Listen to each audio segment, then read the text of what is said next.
$7:35 on a cloudy Friday, first day of spring. Yeah, it's okay. Flowers are starting to pop up and things. Oh, it's nice, yeah. you know. The grass is just going to explode, and the trees, you can see the buds on the trees. The weather's starting to warm. A couple nice warm days. It's going to be nice. Be good. Nice. Here comes the sun. It's going to be spring. It's going to be nice because it's the Ozarks and it's springs, and we're going to have different colored flowers and trees and red buds and all of the different... I'm ready. Oh, yeah. And it's coming. It's spring coming. in Arkansas and southern Missouri. Couldn't be better. Yeah. It's the Ozarks. You ever get around to any of the Arkansas state parks? Oh, yeah. Yeah. We've opened up the top on the Jeep. Oh, fun. We got that Jeep Wrangler. And we'll take a ride and just let that sun in the wind and run, whether we go like towards Mountain View. Oh, yeah. And we'll go out there and get a little sandwich over at Wings and Things. And just that drive is just so pretty going through the different areas of.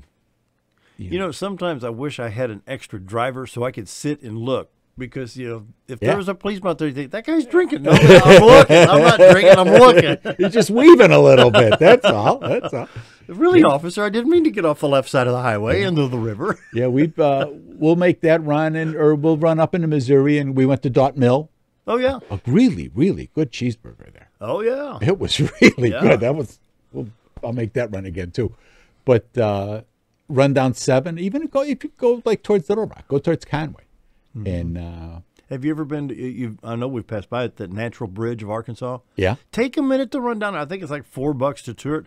But my goodness, that thing's amazing. Yeah, there's such great things to do here. And you got birds that are flying around. You've got the tour. If you're new to the area, and you haven't, if you're old to the area for that matter, go by the tourist center on Bull Shoals. Oh yeah. What a great facility. They explain the area, the history of the area, the different artifacts that are in there. They show the world-class fish that have been recovered from the area here, how they built the dam. Just a great way to spend a day. We went out there, I think Christmas, we went out there. Yeah. And they get a nice little movie. Sure. That they play, and they've got one of the old original river boats, the flat John type boats that they used to use. There's some great things here in town, and just even if you just go to town, if you go get in the car, drive to Norfolk, and just those little shops and stuff. So you spend. You know, and if you go through 40 so minutes, much fun. Yeah, I'm glad you brought that up. You know, I love to go to Norfolk and Cotter. Those two, nice little towns. There's little odds and ends over there. Keep going. Go to Calico. I mean, they had their big event last week, but they're a very proactive town as far as trying to promote the town and try to get things done there. They got their little museum there and the little shops that you can just little knickknacks that you go, oh, I didn't know they had that. Yeah, I could save this for Aunt Martha for Christmas or whatever. I was over at Mammoth Springs State Park on Highway 63, right on the Arkansas, Missouri line. It's like, I don't know, 50, 55 miles over there maybe. And just all the information and the books.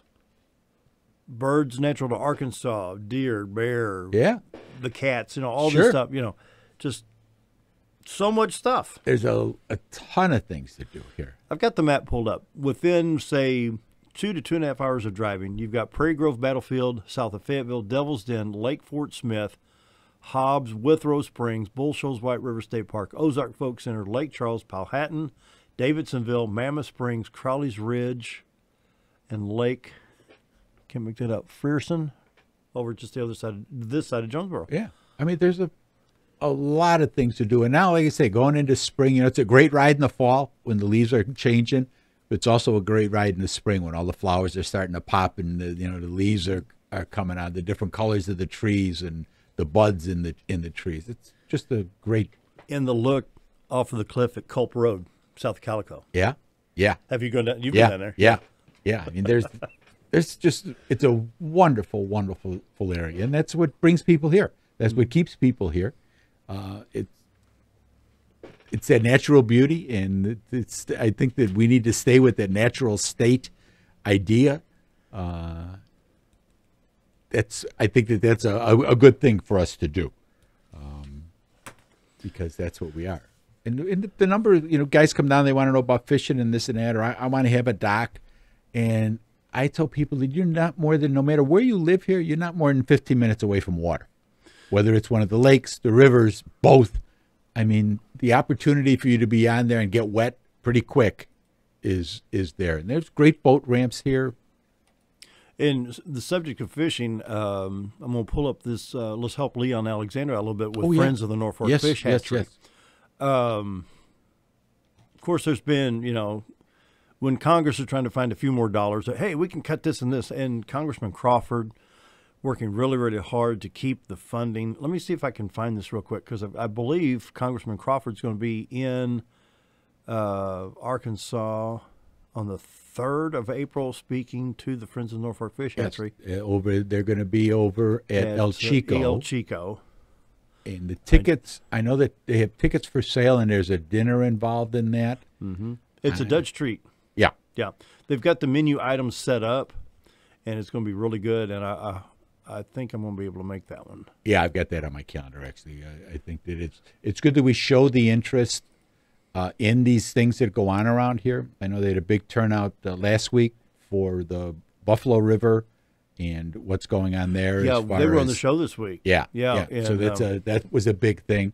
And that's what it's funny how when you go to these events and you see people there, and there's politicians that are are elected officials, there's people that are sitting there counting heads, seeing how much interest there is in this activity. Mm-hmm. That's very important. It is. You need to turn out and you need to thank them. If they're doing what you want them to do, you need to say thank you. I mean, yeah, it's their job and that's what they're supposed to, but they need to hear, they're like everybody else. Everybody likes to get patted on the head. Dog comes up and goes, hey, rub me. It's the same thing. Friends of Norfolk National Fish Hatchery, we need to continue supporting their efforts to make sure those fish hatcheries stay funded here and at Heber Springs. These are two of the largest, I think, in the country. Oh, yeah, yeah. And the tourism dollars that are generated just by those fish hatcheries, if I'm not mistaken, I think I'm correct on it. Didn't Leon say there's almost 250,000 visitors per year? I'm sure that's pretty close to. Yeah.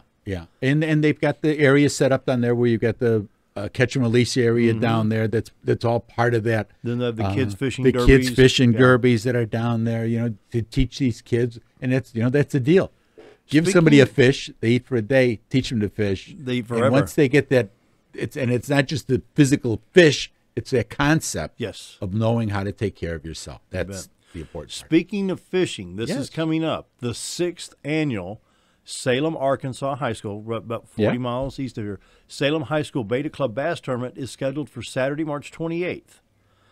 The takeoff and weigh-in are out of Panther Bay right here in Lake Norfolk. Yeah. Registrations are now open by calling 870-895-5921. 5921, yep. You may also register on the day of the tournament between 6 and 7:30 a.m. Cost is $80 per boat.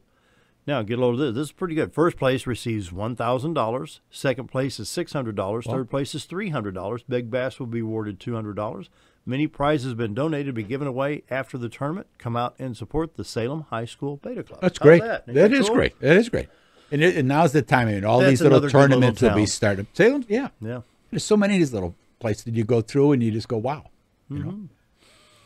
Yeah, when I go over to Mammoth Springs, I go downtown Salem because I like the downtown squares of these little. Harrison's got a beautiful downtown. Mountain Home, Salem.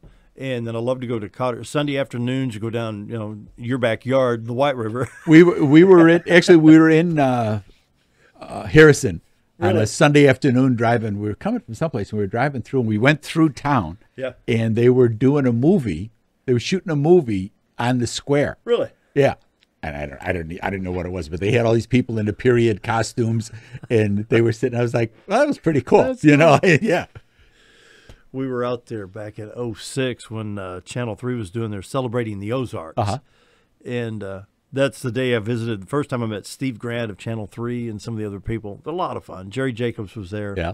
He had pink Fender guitar, kind of like a cat. It was, he's a lot of fun, But that was a good day around the square. Yeah. Just we got so many good little towns. We do, and there's things going on when you get into this time of year, whether it's going to be crawfish boils and toadsuck if you want to drive all the Conway and stuff. Red, white, and blue is going to be here in June. I know that there's a big push going on with that. They're trying to get develop even more things. I know the Volkswagen Club is going to have a big part of it, the event for that. They got a big event going on, get people down. There's a lot of people coming to town for that red, white, and blue. It really is a big boon for resorts and hotels and restaurants and everything else. I mean, it's March, but believe me, it's right around the corner.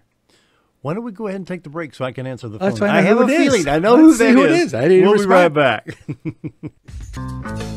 7:50, and we have a caller, and State Representative Kelley Linck. Kelley, are you there? Hey, good morning, Dale. You betcha. I'm right here. Hey, how you been? Bob Zador's over on Mike 2. He's here with us today. Morning. Hey, morning, Bob. So, Kelley, you guys are busy down there. My goodness, I'm seeing some of the stuff. You're making the news, by the way. Uh-oh, did I make the news again? I see your little cut-out picture of the Arkansas Democrat ever so often. yeah, sometimes good, sometimes maybe not as much attention as I want. Wickline been down there? Wickline down there in your way all the time? Oh, yeah. we chat a lot. So what's going on in the state legislature these days, Cal? Oh, I think we'll wrap it up on our last 2 weeks. We're the last of the bills are going through committees right now. It's intense. There's a lot of right now is the time of year where it's easy to make mistakes. You don't want to, but there's just so much you've got to hear and so much information you're trying to process, and you may not take the time to ask all the questions about a bill that needs to be asked. And we've got to be really careful. Right now, we've really got to buckle down and carefully read the bills and make sure that we're not passing things out that have the unintended consequences we always talk about later. Yeah, yep, very important. Do you think there should be a limit on how many bills each rep and senator can pass through their respective offices? On the surface, it sounds like a good idea. I've heard a lot of people propose that, and I think it's a terrible idea when it boils down to it. If my district needs me to pass 10 bills, then I should be able to pass 10 bills. Yeah. And it should be incumbent upon each representative to have common sense and to do the right things. So really that puts the onus right back onto the electors, the voters. Mm-hmm. Vote in a representative that has common sense. You don't have to worry about them passing too many bills. Yeah. Kelley, if it was common, everyone would have it, and that's not the case. I agree. And I'm not saying that everyone down here has it by any means, but I always think back to this. Sometime I get aggravated with a representative or senator or something like that, I'm thinking, how in the world they get here? I remember, well, that's right. A majority of 30,000 people from their district decided they were the best and sent them here. So ultimately, it goes back to who we elect and paying attention during elections. Yeah. Yep, and I agree with that. I mean, they talk about term limits and stuff, and I think that it's up to us to be the term limiters. Sure. I mean, we need to be responsible for the people that we put into these positions. Really, it is. It falls on us. And with the term limits we have set, now I think Amendment 3 changed that a little bit, but overall, you really don't have enough time. Well, there'll be a change now with the changes that went through the last election, so that'll help some. Kelley, I do have to express my opinion. I don't know if it's a rep or senator, I forget who it was now, wanting to mess with daylight savings time. I sent an email. I said, leave it alone. I like it. I think there's more important things to deal with than daylight savings time. I don't even get a chance to read all the silly bills. I've heard that one's out there, and I've not read it. Sometimes I do have to question why a bill is filed, but a lot of times when you go talk to that person, you'll find out that they did have some sort of a reason in mind. And I don't know what this one was. And sometimes it'll just be to get the attention of somebody, and I don't mean like the press and to get themselves famous, but to get the attention of maybe an agency that they're aggravated with. Maybe maybe somebody in pollution control was doing something. They thought, well, if we cut back an hour of daylight, then they won't be able to do as much. Ah, yeah.